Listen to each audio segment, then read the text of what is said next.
দেশের চলমান পরিস্থিতিতে কবে থেকে ট্রেন চলাচল করবে সেই সিদ্ধান্ত এখনো হয়নি বলে জানিয়েছেন বাংলাদেশ রেলওয়ের মহাপরিচালক সর্দার শাহাদাত।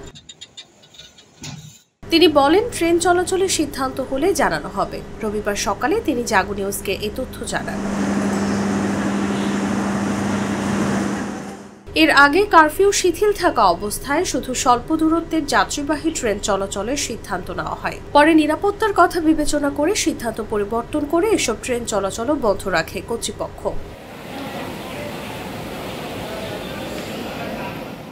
রেলওয়ের একটি সূত্র জানায়, কারফিউ চলমান থাকায় ট্রেন চালানো সম্ভব হচ্ছে না। বাংলাদেশ রেলওয়ে সরকারি প্রতিষ্ঠান হওয়ায় কারফিউ বহাল রেখে ট্রেন চলাচল করলে বিষয়টি বিতর্কের জন্ম দিতে পারে।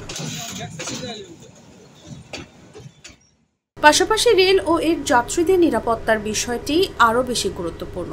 ফলে কারফিউ না উঠলে আপাতত ট্রেন চলাচল শুরু হওয়ার সম্ভাবনা খুবই ক্ষীণ।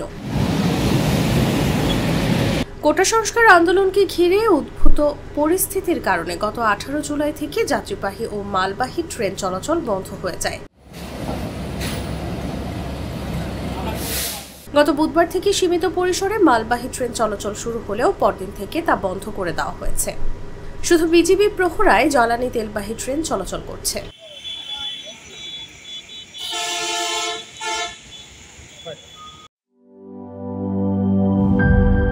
শিয়া বাটার ও ভিটামিন ই সমৃদ্ধ lily glam beauty soap. Lily, always beautiful.